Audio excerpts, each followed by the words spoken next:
जय हिंद स्टूडेंट, स्वागत है आप सभी का डीसी मैथ्स पे। मैं हूं राकेश कुमार और आप हैं मेरे साथ इस चैप्टर 1 के सफर में। और चैप्टर 1 की सफर में जैसा कि हमने पिछले वीडियो लेक्चर में कहा था कि फैक्टोरिंग पॉलिनोमियल्स हमारा नेक्स्ट टॉपिक होने वाला है बहुपदों का गुणनखंडन।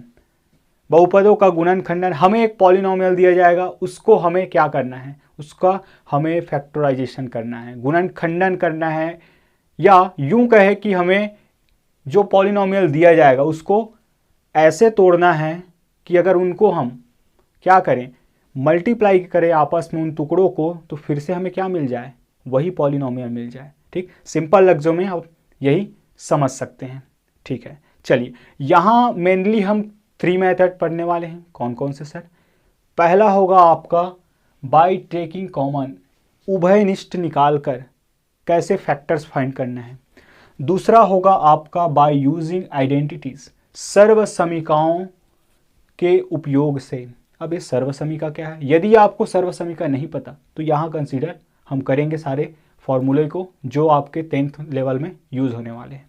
ठीक, अगर आपको डिटेल में पढ़ना है तो आप जाइए क्लास 8 चैप्टर 9, वहाँ पूरा डिटेल में आप इस सर्व समीका के बारे में पढ़ सकते हैं। ठीक, और थर्ड होने वाला इन दोनों के बाद most important by splitting the middle term, मध्य पद को तोड़कर फैक्टराइजेशन करना, जो कि इतना इंपॉर्टेंट है स्टूडेंट कि यहाँ पढ़ने के बाद आप उसी को कहाँ पढ़ने वाले हैं, चैप्टर नंबर 3 पे पढ़ने वाले हैं। सो हमारे पास ये पहले 2 कंडीशन है। ठीक है, पहले समझते हैं हम बाय टेकिंग कॉमन, उभयनिष्ठ निकाल कर कैसे करना है। चलिए देखिए, ये रहा, मैं आपके लिए एग्जाम्पल नंबर 16 को बनाने वाला हूँ। सबसे पहले 12x प्लस 4x स्क्वायर, ये हमारा पॉलिनोमियल। और जैसे ही पॉलिनोमियल मिले स्टूडेंट, हमारा सबसे पहला काम होता है इसको थोड़ा देखना और पता लगाना कि क्या ये अपने वेरिएबल के डिक्रीजिंग ऑर्डर में है, वेरिएबल के पावर के डिक्रीजिंग ऑर्डर में है। यदि नहीं तो उसको क्या लिख सकते हैं, हम इसको लिख सकते हैं 4x स्क्वायर प्लस 12x, ऐसा लिख सकता हूं। चलिए, अब मुझे यूज करना है कॉमन निकालने वाला मेथड। अब मैं देख रहा हूं कि यहाँ 4, यहाँ 12, क्या 12 के टेबल में 4 आता है? आप कहेंगे क्या बोल रहे हो सर? ठीक, तो 4 के टेबल में लेकिन 12 आता है, इसका मतलब 12 में भी क्या छिपा है, 4 छिपा है। और x square x into x square. So student, इसको मैं क्या लिख सकता हूँ, इसको मैं लिख सकता हूँ 4x into x plus 4x into 3। Clear है? ठीक, अब मैं देख पा रहे हैं कि यहाँ भी 4x, यहाँ भी 4x, इसका मतलब कॉमन क्या निकलेगा स्टूडेंट? कॉमन निकलेगा अपना 4x, कॉमन निकलेगा अपना 4x, और अंदर क्या बचेगा? फर्स्ट टर्म की बात की जाए तो यहाँ बचेगा x, बीच में प्लस का साइन, यहाँ बचेगा 3। यही हमारा आंसर है, यही हमारा आंसर है। क्या है? यही हमारा फैक्टर्स है, गुणनखंड है यही, किसके? इस 12x प्लस 4x स्क्वायर का यही हमारे पास गुणनखंड आया है। चलिए एक और देखते हैं इस वाले क्वेश्चन को कैसे करेंगे। सबसे पहले देखेंगे, हम देख रहे हैं कि ये अपने वेरिएबल के पावर के डिक्रीजिंग ऑर्डर में है, पावर 3 देन पावर 1। सो इसको कैसे करना है? फिर से 2 के टेबल में 4 आता है, इसका मतलब मैं 4 को अरेंज करके ऐसे लिखूंगा ताकि मैं इन दोनों टर्म से क्या ले सकूं, कुछ कॉमन ले सकूं। सो यहाँ की बात की जाए तो मैं क्या लिखने वाला हूँ, 2x इंटू एक्स स्क्वायर लिख सकता हूँ ऐसा। ठीक, प्लस इसको मैं लिखने वाला हूँ 2x इंटू 2।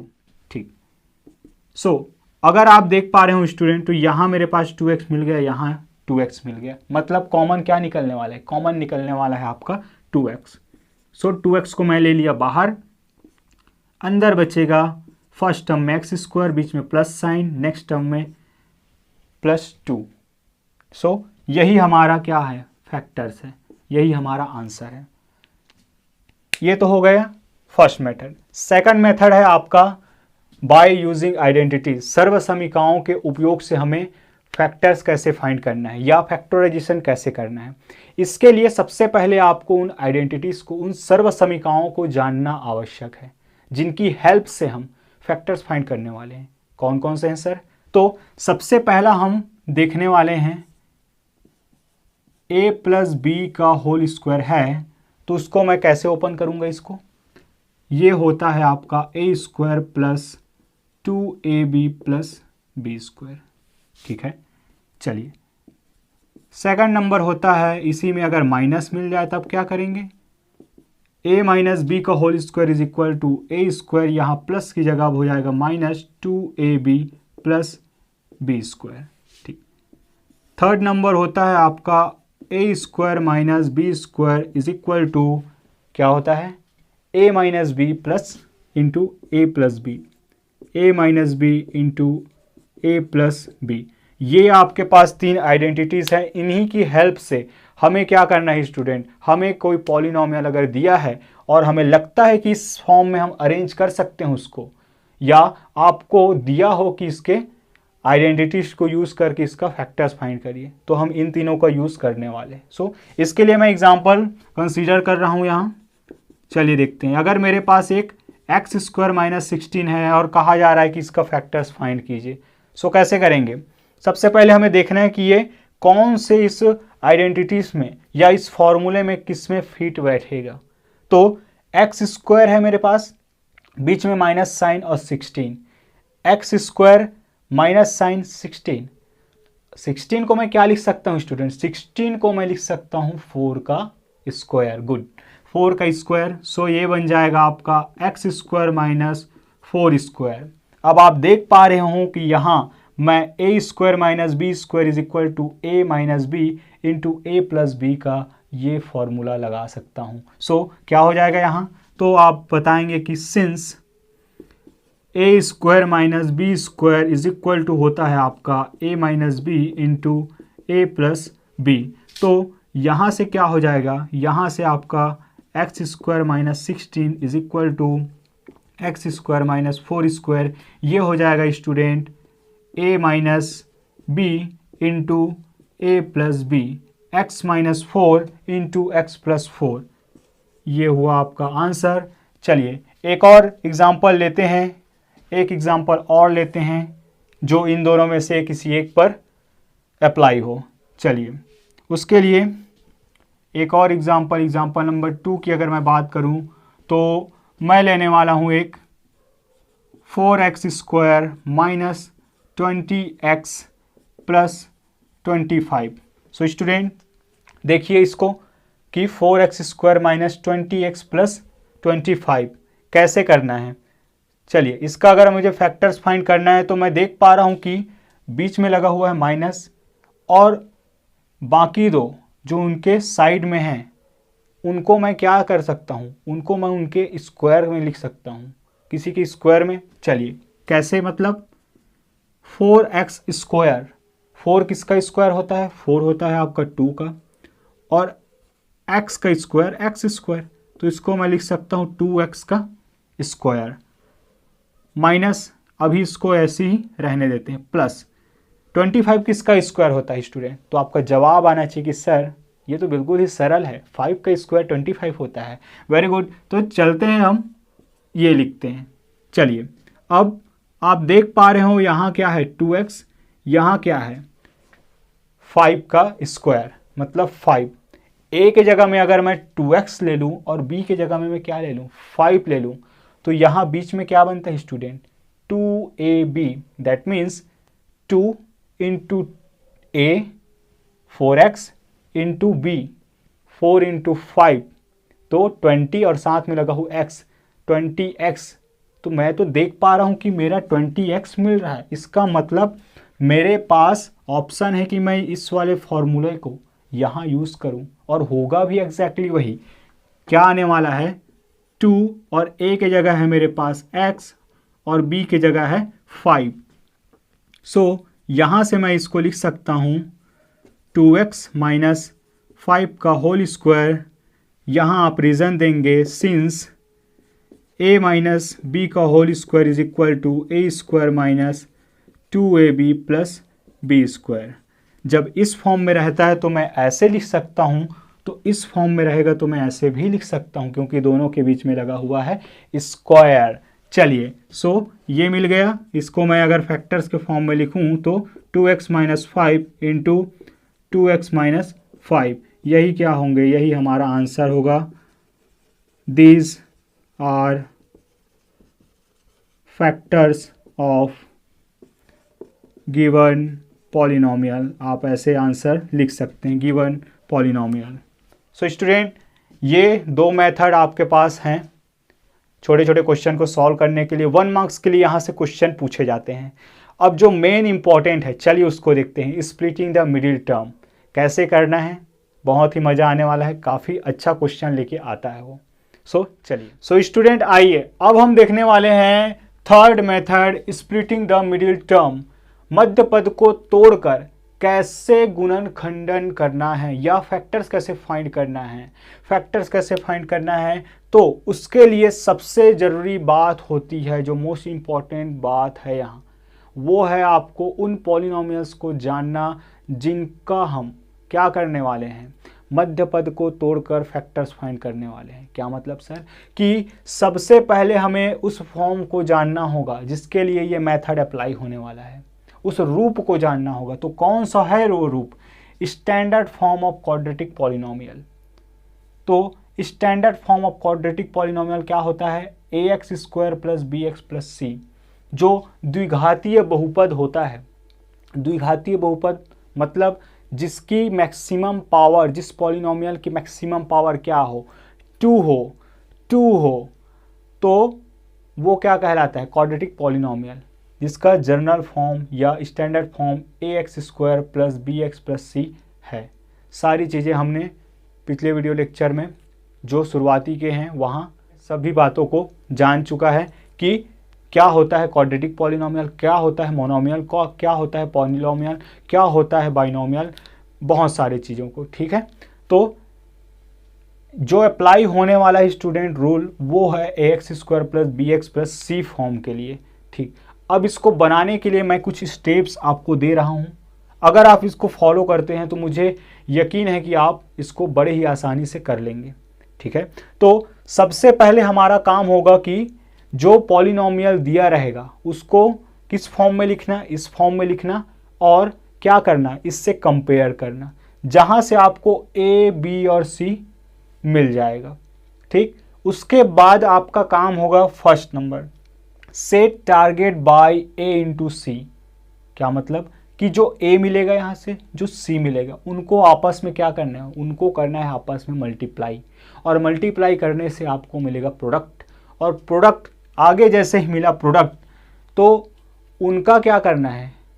हमें ऐसे दो नंबर्स फाइंड करना है जिनको क्या करने पर, मल्टीप्लाई करने पर क्या आए?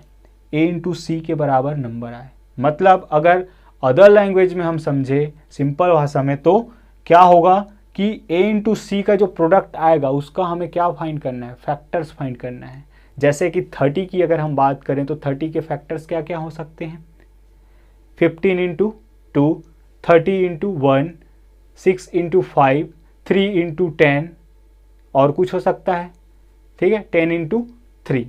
सो स्टूडेंट, ऐसे ही हमें जो a इंटू सी करके जो आएगा हमारे पास, जो भी नंबर आएगा, प्रोडक्ट मिलेगा, उसका हमें क्या फाइंड करना है? फैक्टर्स फाइंड करने हैं। लेकिन एक कंडीशन जो कि मोस्ट इंपॉर्टेंट है। ठीक है, हमने नंबर्स फाइंड कर लिए, दो नंबर्स फाइंड कर लिए जिनका प्रोडक्ट क्या आता है? a इंटू सी के प्रोडक्ट के इक्वल, लेकिन उनका एडिशन क्या होना चाहिए? उनका एडिशन क्या होना चाहिए स्टूडेंट? मिडिल टर्म, जो मध्य पद मिलेगा हमें, b मिलेगा, उनके क्या होना चाहिए? इक्वल होना चाहिए। मिडिल टर्म b के इक्वल होना चाहिए, सबसे मोस्ट इंपॉर्टेंट। चलिए कैसे अप्लाई करना है, चलिए अप्लाई करते हैं। मेरे पास है एग्जाम्पल नंबर 19, जहां मुझे पॉलिनोमियल मिला है x square plus 3x plus 2। इसको क्या करना है? इसका फैक्टर्स मुझे फाइंड करना है, फैक्टराइज करना है इसको, और किस मेथड से? Splitting the middle term method. चलिए, सबसे पहला हमारा काम इस स्टैंडर्ड फॉर्म से इस गिवन पॉलिनोमियल को कंपेयर करना। तो on comparing x square plus 3x plus 2 with ax square plus bx plus c, therefore a is equal to क्या मिल जाएगा स्टूडेंट, एक्स स्क्वायर, यहाँ भी एक्स स्क्वायर के यहाँ भी ए, तो ए की जगह यहाँ क्या है, ए की जगह है आपका 1। चलिए आगे बी की जगह में वैसे ही 3 और सी की जगह में आपको मिलने वाला है 2। पहला स्टेप कंप्लीट कंपैरिजन करने का। नंबर ए पे पहुँचते हैं। सेट टारगेट बाय ए इंटू सी। ए और सी को मल्टीप्लाई करके क्या करना है, एक टारगेट सेट करना है। तो सिंस लिखने का तरीका कुछ ऐसा होगा, a into c is equal to 1 into 2 is equal to होता है 2। हो गया, 2 मिला है। अब इस 2 को ऐसे दो नंबर्स में क्या करना है, 2 मिला है। अब इस 2 का हमें दो ऐसे फैक्टर्स फाइंड करने हैं जिनको मल्टीप्लाई करने पर क्या मिले, जिनको मल्टीप्लाई करने पर मिले 2, लेकिन उनका एडिशन, वंस अगेन एडिशन क्या हो स्टूडेंट, एडिशन हो आपका मध्य पद की इक्वल, मिडिल टर्म की इक्वल 3। क्या मतलब सर कि चलिए क्या कर सकते हैं हम कि इस 2 को लाने के लिए मेरे पास ऑप्शन है 1 इंटू 2 करके मैं ला सकता हूँ 2। दूसरा ऑप्शन है -1 इंटू -2 करके भी अगर मैं करूँ तो माइनस और माइनस प्लस और 2 इंटू 1 2। ठीक, ये दो ऑप्शन है, इसके अलावा और कोई हो सकता है, नहीं हो सकता। ठीक, अब अगर होगा तो हो सकता है। ठीक है, ये दो ऑप्शन मेरे पास हैं। अगर मैं देखूं तो 1 + 2 थर्ड नंबर केस मल्टीप्लाई हो गया। Find 2 numbers whose product is equal to a into c. Product a into c की इक्वल है इन नंबर्स के। ठीक, अब थर्ड स्टेप, बट इनका जो एडिशन है वो क्या होना चाहिए, मिडिल टर्म की इक्वल होना चाहिए। सो 1 + 2 करने पर आता है 3। ठीक, ये तो हो गया मिडिल टर्म की इक्वल। लेकिन अगर मैं -1 और -2 का मल्टीप्लाई करके तो 2 लेके आ चुका हूँ, लेकिन इनका एडिशन भी क्या होगा, क्या मुझे +3 मिलेगा। चलिए देखते हैं। -3 -1 सॉरी -1 -2 इज इक्वल टू होगा -3 is not equal to b. क्या -3 बी के इक्वल है, नहीं है स्टूडेंट। इसका मतलब हम क्या करने वाले हैं, -1 इंटू -2 इज इक्वल टू 2, ये नहीं होगा। 1 इंटू 2 को अगर मल्टीप्लाई करके 2 आता है तो उनका एडिशन भी 3 आता है। इसके लिए इसीलिए हम इन दो नंबर्स को क्या करने वाले, हम दो नंबर्स को कंसीडर करने वाले हैं इस मध्य पद को अलग करने के लिए, तोड़ने के लिए, इसको ब्रेक करने के लिए, स्प्लिट करने के लिए। सो क्या हो जाएगा, therefore 1 into 2 is equal to 2 and 1 + 2 is equal to 3 is equal to b. Sorry, since therefore क्या हो जाएगा। सो यहाँ से x² + 3x + 2। अब इस पॉलिनोमियल के इस मिडिल टर्म को मैं ब्रेक करने वाला हूँ, ज़रा ध्यान से देखिएगा। तो x² + 1 + 2 क्या हो जाएगा, ये इस 3x को क्या लिख सकता हूँ मैं, 1x + 2x 1 2 + 2। चलिए स्टूडेंट आगे सॉल्व करता हूँ मैं। ये होने वाला है x, इन दोनों में से कॉमन क्या निकलेगा, इन दोनों में से कॉमन क्या निकलेगा, इन दोनों में से कॉमन निकलेगा x, तो यहाँ बचेगा x और यहाँ बचेगा 1, ये 1 यहीं रहेगा, +2, यहाँ भी 2 यहाँ भी 2, क्या निकल जाएगा, कॉमन निकल जाएगा, तो ये बचेगा x + 1। सो अब फिर से इन दोनों में कॉमन क्या है, x + 1 यहाँ भी, x + 1 यहाँ भी, तो ये क्या हो जाएंगे स्टूडेंट, ये हो जाएंगे कॉमन। तो x + 1 को मैं लेके आऊँगा बाहर, तो अंदर बचेगा आपका x + 2। और आप देख पा रहे हो कि अब मेरे ये जो है एक फैक्टर्स का फॉर्म है। सो इसका जो है x² + 3x + 2 का फैक्टर्स क्या हो जाएंगे, ये हो जाएंगे। तो यही मेरा आंसर है। या आप चाहें तो यहाँ लिख सकते हैं दीज आर फैक्टर्स,